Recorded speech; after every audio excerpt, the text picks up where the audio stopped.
Pots trobar el meu primer llibre 13 a la llibreria La Roca Guinarda, carrer Xiprer, número 13 del barri del Guinardó, a la ciutat de Barcelona.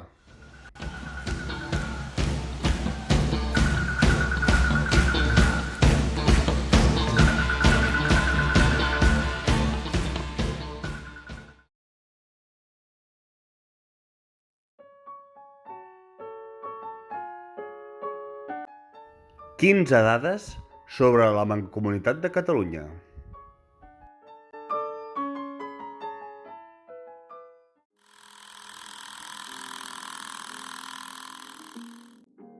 Número 1. La renaixença cultural i el modernisme nascut a la segona meitat del segle XIX propiciaria una generació d'intel·lectuals, burgesos i tècnics amb una clara mentalitat catalanista i europeista. Els catalans havien deixat de mirar cap a Madrid per fixar-se en París, Londres i Roma.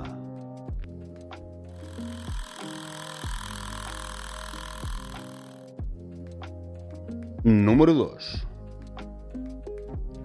Amb el territori espanyol dividit en províncies des del 1833, a principis del segle XX, el 1901, la Lliga Regional aconseguiria la primera victòria electoral i amb la reafirmació del 1907, ara amb la col·laboració de Solidaritat Catalana, Prat de la Riba aconseguiria la presidència de la Diputació de Barcelona per acabar creant un sistema de mancomunitats de províncies.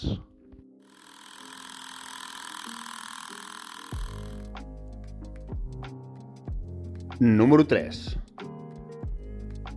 El 1907, el president de la Diputació de Barcelona proposaria crear un organisme comú entre les 4 diputacions catalanes, Barcelona, Tarragona, Lleida i Girona, per mancomunar les 4 parts amb l'objectiu de millorar les infraestructures, modernitzar el sistema educatiu i difondre la cultura i la llengua catalana a tot el territori.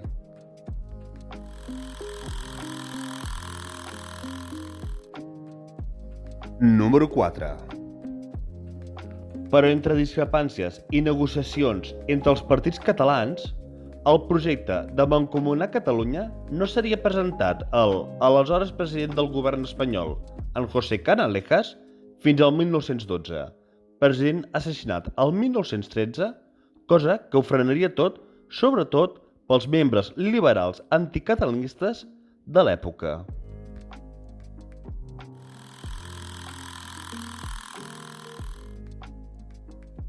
Número 5.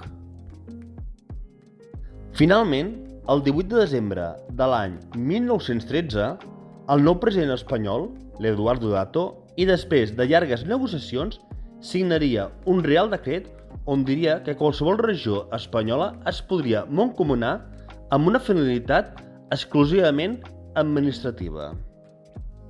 Catalunya seria l'única part d'Espanya que ho faria.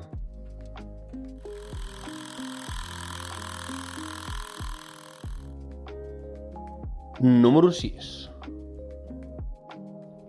Finalment, el 6 d'abril de l'any 1914 es constituïa la Mancomunitat de Catalunya presidida per Prat de la Riba. L'organisme seria compost per un president i un equip de consellers com el d'Educació, Camins i Ponts, Ferrocarrils o Sanitat, amb el matís de que mai es realitzaria cap transferència de competències del govern espanyol al català.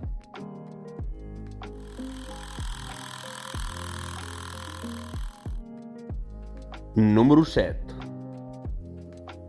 La Mancomunitat de Catalunya, després de 200 anys, seria la primera institució de govern pròpiament catalana després que, a causa de la invasió borbònica de l'11 de setembre de l'any 1714, quedessin abolides tant el seu govern com les seves lleis.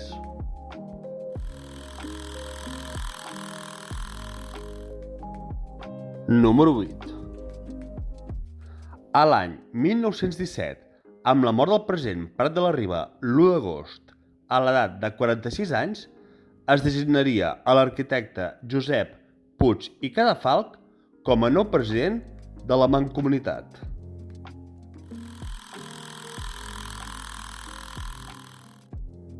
Número 9. La Mancomunitat tenia dos eixos principals. 1. El desenvolupament de l'economia de Catalunya amb la creació i reparació de camins, carreteres i d'altres. I 2. El foment de la llengua i cultura catalana creant una xarxa de biblioteques públiques i escoles experimentals. A més, a en Pompeu Fabra se li encarregaria la tasca de crear les normes ortogràfiques de la nostra llengua i en paral·lel intentar reduir l'alfabetisme de l'època.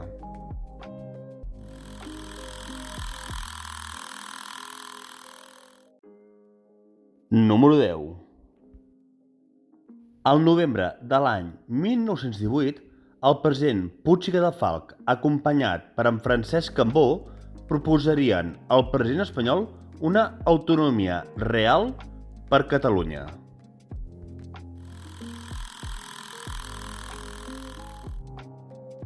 Número 11. Un dels inconvenients de la Mancomunitat era que el govern espanyol la podia anul·lar quan cregués convenient. Amb el temor que això passés, el president Puig i Cadafalch a l'any 1920 acabaria cedint bona part de les competències al govern central. Si el vídeo t'està agradant, sisplau, regala'm un m'agrada.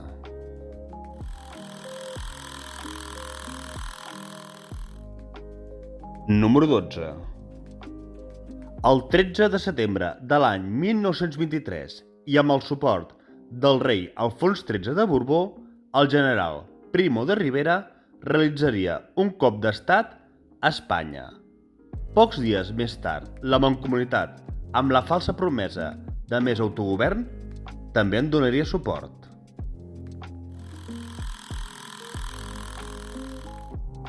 Número 13.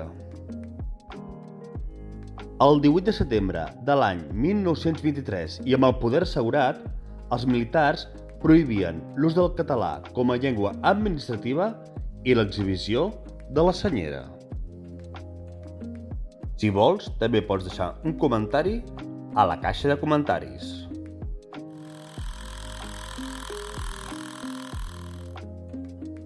Número 14. El 30 de gener de l'any 1924, el nou govern central imposava al polític promonàrquic Alfons Sala com a nou president de la Mancomunitat de Catalunya. I també et pots subscriure al meu canal.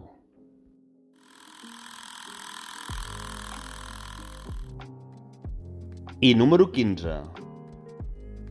Finalment, el 20 de març de l'any 1925, el govern del general Primo de Rivera acabaria anul·lant la Mancomunitat de Catalunya.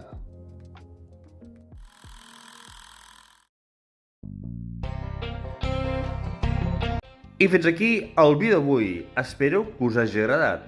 I com sempre, deixeu-me recomanar-vos la meva saga, La llegenda de l'insurgent, amb la seva primera part, 13, la segona, Els existencialistes, i la tercera, La xarxa fosca.